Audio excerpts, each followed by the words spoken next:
This channel does not promote any violent, harmful, or illegal activities. All content provided by this channel is meant for an educational purpose only.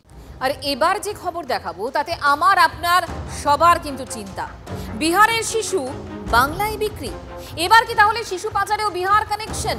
Shalimar স্টেশনের বাইরে থেকে শিশু পাচার চক্রের পান্ডা মানিক হালদার সহ দুজনকে পাকড়াও করে সিআইডি। এই চক্র যে বাংলা থেকেও শিশু চুরি করছে না তার গ্যারান্টি কি?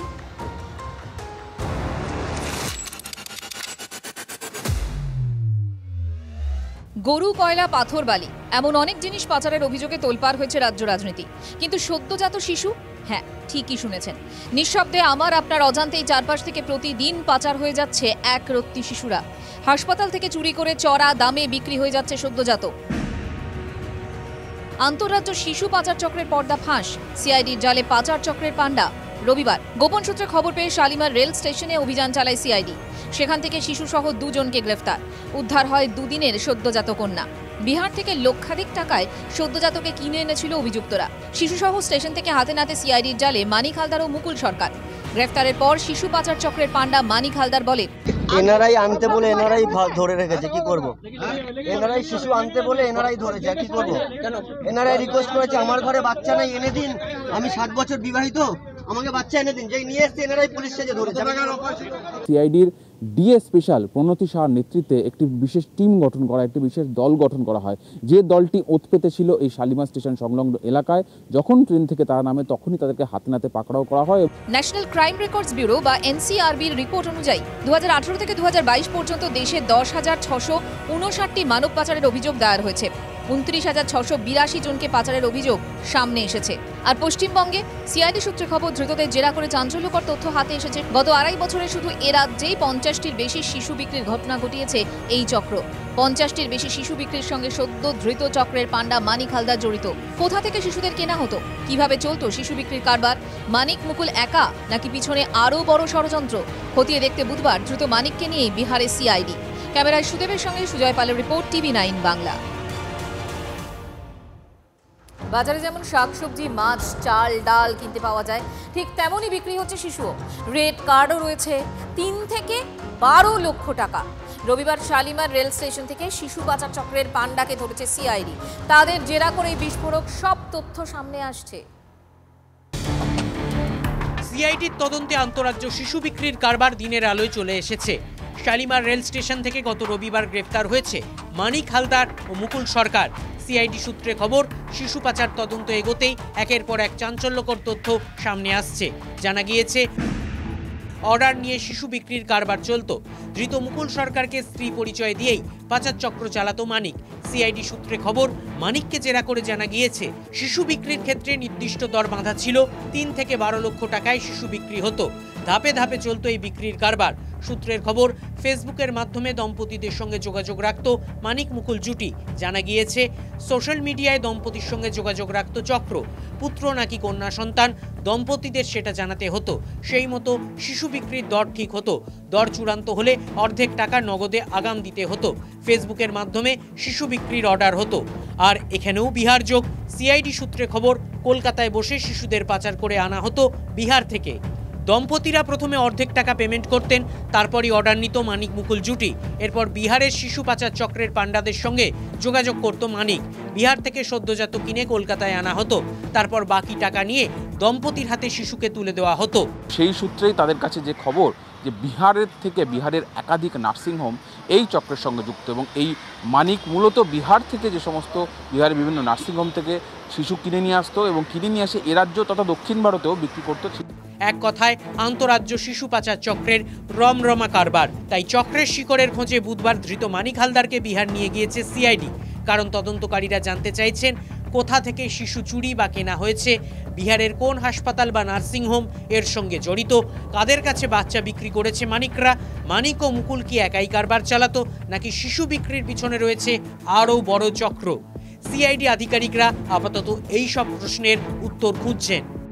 সিআইডি তদন্তকারী যেটা ভাবাচ্ছে এই মুহূর্তে, যে এই এত বড় চক্র এতদিন ধরে চলতো ফেসবুকের মাধ্যমে, এর সঙ্গে কোনো প্রভাবশালী যোগ তো নেই। তাই সেই অ্যাঙ্গেলেও বা সেই দিকটাও খতিয়ে দেখা হচ্ছে। ক্যামেরা সুদেবের সঙ্গে সুজয়, TV9 বাংলা, কলকাতা। মমতা বন্দ্যোপাধ্যায়ের বাগানের ফুল জল দিয়ে তরতাজা করেছেন অভিষেক বন্দ্যোপাধ্যায়। মদন মিত্রের মুখেও এবার তৃণমূল সেনাপতির সুনাম। প্রশাসনে অভিষেকের অন্তর্ভুক্তি জল্পনা ইঙ্গিতপূর্ণ মন্তব্য করলেন কামারহাটের বিধায়ক। অন্যদিকে অভিষেক বন্দ্যোপাধ্যায়ের নাম করে দলের দুর্নীতিগ্রস্তদের হুঁশিয়ারি দিলেন অশোকনগরের বিধায়ক নারায়ণ গোস্বামী। দুলিতেছে তরি ফুলিতেছে জল ভুলিতেছে মাঝি পথ, কে আছো জওয়ান হও আগুয়ান, হাঁকিছে ভবিষ্যৎ। অভিষেক কিন্তু দাঁড়িয়ে বলেছিল, I am the future, be confident. আজকের নেতা, টুডেজ লিডার, টুমরোজ হোপ। এটা একসময় রাজীব গান্ধী সম্বন্ধে বলা হতো। নবীন প্রজন্মের নেতা হিসেবে শুধু অভিষেক বন্দ্যোপাধ্যায়ের প্রশংসাই নয়, তাকে প্রশাসনে আনারও জোরদার সওয়াল করলেন মদন মিত্র। প্রশাসনে তিনি যদি যুক্ত হন তাহলে প্রশাসন আরও গতিপ্রাপ্ত হবে। বারবার টায়ারে পাংচার হয়ে যাওয়া, দীর্ঘদিন বৃদ্ধ ঘোড়া দৌড়তে দৌড়তে দৌড়তে দানা খেতে খেতে খেতে খেতে সেখানে যদি একটা তাজা ঘোড়া জুতে দেওয়া যায়, অবভিয়াসলি সে বাজি মেরে দেবে। অন্যান্য মন্ত্রীবর্গের কথা বলছেন? আমি কারোর কথাই বলছি না, আমি শুধু বলছি যে নবীন এবং প্রবীণের সমন্বয় যদি একটা জিনিস হয়, তার একটা অন্য গতি পাবে। উপনির্বাচন মিটলেই তৃণমূলে বিরাট সাংগঠনিক রদবদলের সম্ভাবনা। সূত্রের খবর, নেতৃত্ব বদলের ক্ষেত্রে আনুগত্য নয়, দক্ষতার উপরই জোর দিতে চাইছেন দলের সেকেন্ড ইন কমান্ড। কামারহাটির বিধায়ক অবশ্য চান রদবদলে শুধু পারফরমেন্স নয়, আনুগত্যও গুরুত্ব পাক। কেন? TV9 বাংলাকে দেওয়া সাক্ষাৎকারে তার ব্যাখ্যা দিয়েছেন মদন মিত্র। যদি আনুগত্য কথাটা লেখা থাকতো তাহলে শুভেন্দু আজ শুভেন্দু অধিকারী হতে পারতো না। সীমাহীন, বাধাহীন, বন্ধনহীন একটা খোলা হাওয়ায় ডানা মেলে শুভেন্দু উড়েছিল, যেখানে আনুগত্যের কোনো ব্যাপার ছিল না। আমি অভিষেক বন্দ্যোপাধ্যায়কে দেওয়ার মতো আমার ক্যাপাসিটিতে পড়ে না। আমি একটা চিঠি লিখতে পারি দলের MLA হিসেবে, যে আনুগত্য এবং পারফরমেন্স এই যৌথ সমন্বয় যেটা অভিষেকের ক্ষেত্রে খাটে। অভিষেক মানেই আনুগত্য, অভিষেকের তো দল, আর তার সঙ্গে পারফরমেন্সটা অভিষেক প্রমাণ করে দিয়েছে। মদন মিত্র যখন অভিষেকের প্রশংসায় পঞ্চমুখ, তখন উত্তর 24 পরগনার আরেক বিধায়ক তৃণমূল সেনাপতির নাম করে দলের একাংশকে হুঁশিয়ারি দিতে ছাড়লেন না। তৃণমূলের মধ্যে যে ছোট সংখ্যক দুর্নীতিগ্রস্ত ধান্দাবাজ দালাল আছে, তার খবর মমতা ব্যানার্জির কাছে পৌঁছে দেব, তাদের দল রেয়াত করবে না। আর 1 মাস অভিষেক বন্দ্যোপাধ্যায় দায়িত্ব নিয়েছে, বৌদ্ধ হনুমান জাম্বুমানের ল্যাচ কাটা যাবে। এই ল্যাচ কাটা বাদরের দল দেখবেন ঘুরবে। অভিষেক বন্দ্যোপাধ্যায়কে কোন পদে দেখতে চান তা নিয়ে সম্প্রতি তৃণমূলের অনেক নেতাই নিজের ইচ্ছের কথা জানিয়েছেন। কুণাল ঘোষ থেকে কেতুগ্রামের তৃণমূল বিধায়ক শেখ শাহনওয়াজ মণ্ডল অভিষেককে আগামীর মুখ্যমন্ত্রী বলে উল্লেখ করেছেন। কেউ এখনই উপমুখ্যমন্ত্রী হিসেবে দেখতে চান অভিষেক বন্দ্যোপাধ্যায়কে। তাতে এবার সুর মেলালেন মদন মিত্র। তাহলে কি 2026-এর আগে বড় কোনো চমক অপেক্ষা করছে বাংলার রাজনীতিতে? সৌরভ গুহর রিপোর্ট, TV9 বাংলা। শহরে ফের ভয়াবহ অগ্নিকাণ্ড। লর্ডসের মোড়ে বাজারে ঝুপড়িতে ভয়াবহ আগুন লাগে। সবকিছু খুইয়ে সর্বশান্ত একাধিক পরিবার। দমকলের 16টি ইঞ্জিনের চেষ্টায় আগুন নিয়ন্ত্রণে। ছবি দেখাচ্ছি আপনাদের। লর্ডসের মোড়ে বাজারে ভয়াবহ আগুন, সে ছবি আপনাদেরকে আমরা দেখাচ্ছি। দমকলের 16টি ইঞ্জিনের চেষ্টায় আগুন নিয়ন্ত্রণে এখনকার খবর।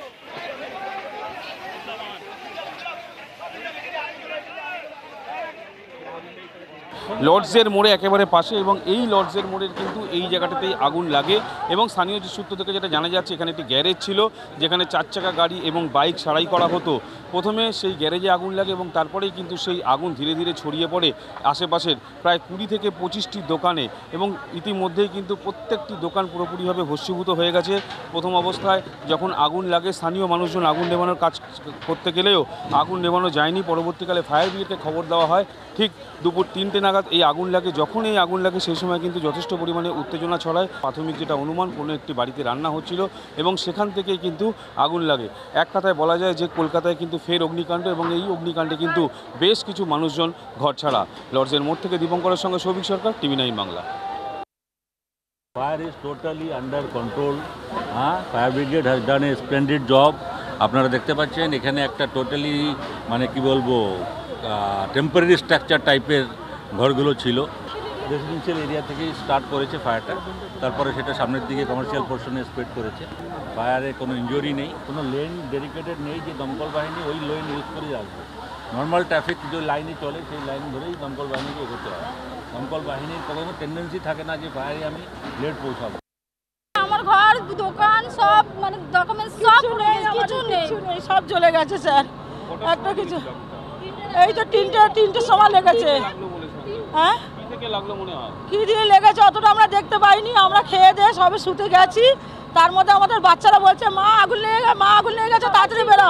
আমার এই ঘর আর এইদিকে আগুন লেগেছে, আমি কি করে বার করবো, কিচ্ছু বার করতে পারিনি, ঘর থেকে তাড়াতাড়ি করে ছিটকে বেরিয়েছি। সময় দেয়নি আগুন ধরাতে। এটা ওয়ার্কশপ ছিল, গ্যারেজ ছিল, এখানে গ্যারেজ বাজার সন্ধ্যা বাজার করে নাম আছে। হ্যাঁ রং কাজ হতো, রঙেতে কোনো ম্যাটারই নেই, কাজ নর্মালি চলছিল, পিছন দিকে লেগেছে, আমার গ্যারেজ দিকে কিচ্ছু হয়নি। আনুমানিক 25 থেকে 30টা হবে আনুমানিক। না বাজার দিকে আগুনটা যায়নি, এখানে আগুনটা হচ্ছে কাঠের জালে রান্না করতে গিয়ে আগুনটা লেগে যায়। বহুত মানে বস যেরকম মানুষ থাকছে না, বা দোকানও ছিল প্রচুর, একটা মিশ্র এরিয়াটা। হ্যাঁ এটা সরকারি জায়গা, পুরসভার ব্যাপার নয়। এলাকার বাসিন্দারা একটা অভিযোগ করছে যে দমকল দেরিতে এসছে। দেখুন আমি তো দমকল আসার আগে আমি এসে গেছি, তো দমকল দেরিতে এসছে অভিযোগটা বোধহয় ঠিক হবে না, তাহলে এই আগুন এভাবে নিয়ন্ত্রণ হতো না। সল্টলেকে 2 বাসের রেশারেশিতে খুদে পড়ুয়ার মৃত্যুর পরও ফেরেনি হুঁশ, অভিভাবকদের মধ্যেও সচেতনতার অভাব। অধিকাংশ অভিভাবকই হেলমেট ছাড়ায় খুদেদের বাইকে চড়িয়ে যাতায়াত করছেন। আর গতকাল বাসের ধাক্কায় স্কুটি থেকে পড়ে মৃত্যু হয় 4র্থ শ্রেণীর পড়ুয়ার। এরপরও কেষ্টপুরের ওই স্কুলের সামনে অসচেতনতার ছবি। কেন হেলমেট নেই? অভিভাবকদের কাছে প্রস্তুত একাধিক অজুহাত। বড়দের অসচেতনতায় ঝরে যাচ্ছে ফুলের মতো শিশুদের প্রাণ। কিন্তু কোনো বিপত্তি ঘটলে দায় কি শুধুই প্রশাসনের? অভিভাবকরা সচেতন হবেন কবে?